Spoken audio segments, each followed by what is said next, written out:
होगा साम्राज्य, एक नाटक जो आपको हंसाएगा भी और सीख भी देगा।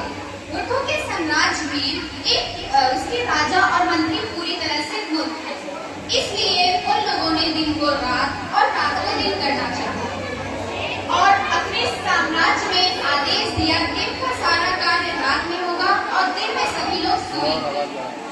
एक दिन की बात है जब गुरु और शिष्य विचलित करते हुए उस साम्राज्य में पहुंचे। साम्राज्य तो बहुत ही सुंदर था, लेकिन वहां सभी लोग सो रहे थे, यहाँ तक कि वहां के पशु पक्षी भी दिन में ही सो रहे थे। दोनों गुरु शिष्य भूखे थे और टहलते टहलते शाम हो गई। उन्होंने देखा कि सारी दुकानें खुलने लगी हैं और सभी लोग अपने काम पर आ गए। अरे भाई, यह सब्जी कैसी दी है? भाई चाहे जो सब्जी लो, सब एक सिक्के के 1 किलो है। नहीं। अरे भाई, ये फल कैसे दिए? अरे भाई चाहे जो ले लो, एक सिक्के में 1 दर्जन। गुरुजी ले लीजिए। नहीं बस नहीं।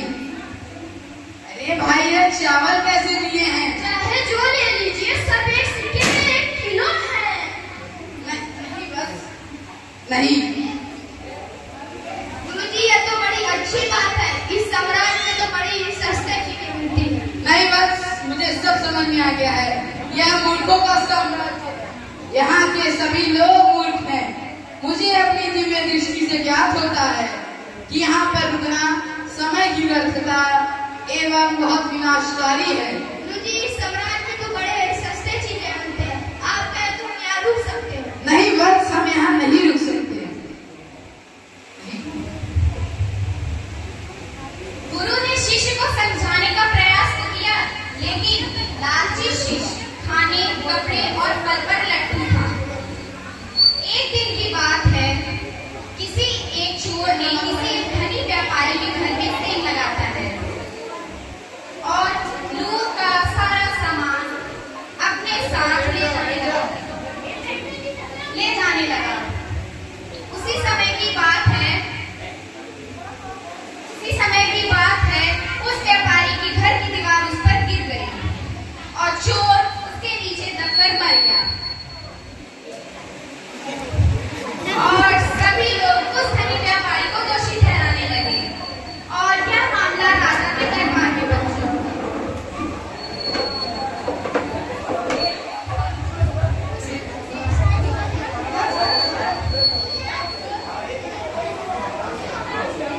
न्याय कीजिए महाराज, न्याय।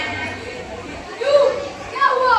महाराज, व्यापारी की दीवार मेरे भाई के ऊपर गिर गई और उसकी मृत्यु हो गई। महाराज, न्याय कीजिए।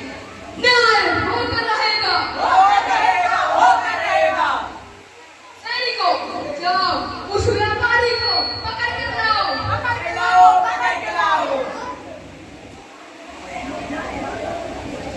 अरे महाराज की जय हो। क्या तुम उस वक्त घर पर ही? क्या नाम है तुम्हारा? मेरा नाम तो लक्ष्मण है, लोग मुझे प्यार से करोड़ी मन भी कहते हैं। क्या तुम उस वक्त घर पर ही थे जब तुम्हारी दीवार इसके भाई के ऊपर गिरी और इसके भाई की मृत्यु हो गई थी? जी महाराज, मैं उस वक्त घर पर ही था। तुम दोषी हो। नहीं महाराज, मैं दोषी नहीं हूँ। ये दीवार तो मेरे पिताजी की जमाने की है। यह दीवार बनाने वाला मिस्त्री दोषी है, जिसने मेरी दीवार बनाई और वह इसके भाई की ऊपर गिर गई, इसके कारण उसकी मृत्यु हो गई। सैनिकों, जाओ उस मिस्त्री को पकड़ कर लाओ।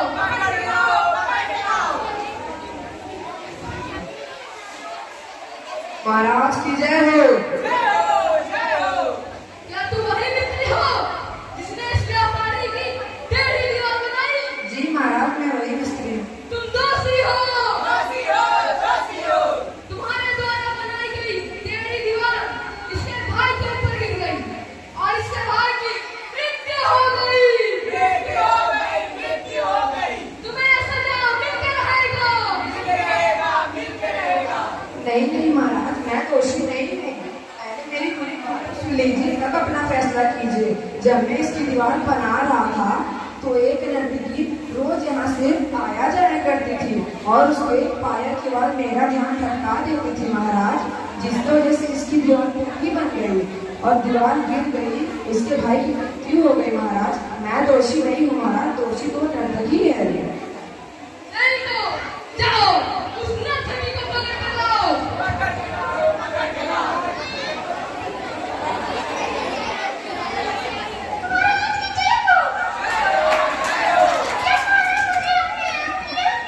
क्या तुम वही नर्तकी हो जो कुछ साल पहले यहाँ से आया जाया करती थी?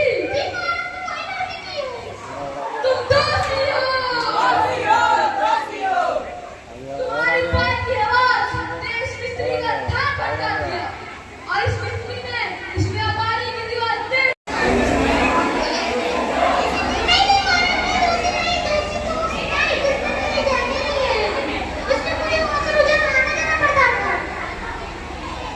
सैनिकों, जाओ उस सुनार को पकड़ कर लाओ।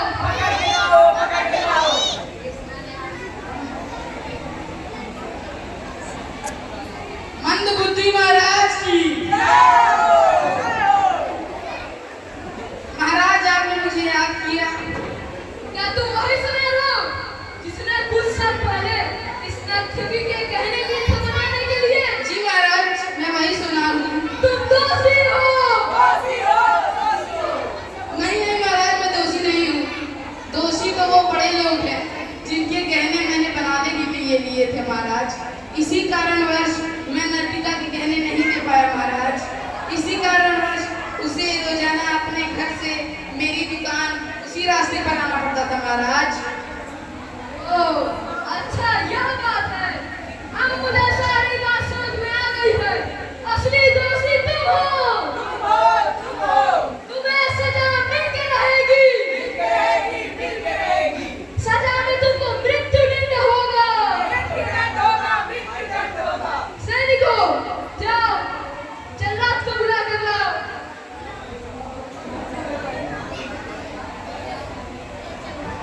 महाराज, आपके सामने जल्लाद मौजूद है। मंदबुद्धि महाराज की। कहिए महाराज, क्या क्या है? यह दोषी है।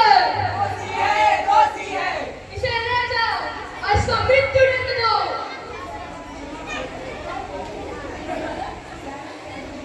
महाराज, पतले लोगों की बलि नहीं दी जा सकती। महाराज, हमारे राज्य में एक गुरु का एक सिख है जो खा पी के बहुत ही मोटा हो गया है।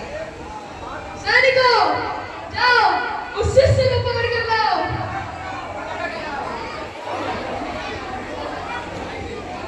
महाराज की जय हो। तुम्हें सजा में मृत्युदंड होगा। महाराज, मैं तो एक सन्यासी हूँ, उसकी मेरी क्या गलती है? यह बात तो सही है, लेकिन हमें एक मोटा व्यक्ति चाहिए जिसकी हम बलि दे सके। जल्लाद, ले जाओ इसे। गुरुदेव ने सही कहा था, ये मूर्खों का साम्राज्य है। गुरुदेव आप कहाँ हैं? लगता है मेरे शिष्य ने मुझे याद किया है। मुझे स्वयं उसकी मदद करनी होगी। मंदबुद्धि महाराज की जय हो। क्या बोला तुम? महाराज, मैं इस शिष्य का गुरु बाबा टिल्लू और ये मेरा चेला चमर टिल्लू। क्या काम है तुम्हें? मुझे अपने शिष्य से क्षण भर के लिए वार्तालाप करनी है महाराज। इजाजत है। नहीं, मैं मरूंगा। नहीं, मैं मरूंगा। नहीं, मैं मरूंगा। मैं मरूंगा। रुको, राजा मैं हूँ। मुझे बताओ, तुम लोग झगड़ा क्यों कर रहे हो? महाराज, आपने पूछ लिया है तो मैं इस राज पर से पर्दा हटा ही देता हूँ। यह बहुत शुभ घड़ी है जो हजारों सालों में एक बार आती है। इस शुभ घड़ी में जो आपकी आज्ञा से मरेगा उसे स्वर्ग और फिर से वह इस साम्राज्य का राजा बनेगा। इसीलिए महाराज, आपकी आज्ञा से मैं मरूंगा।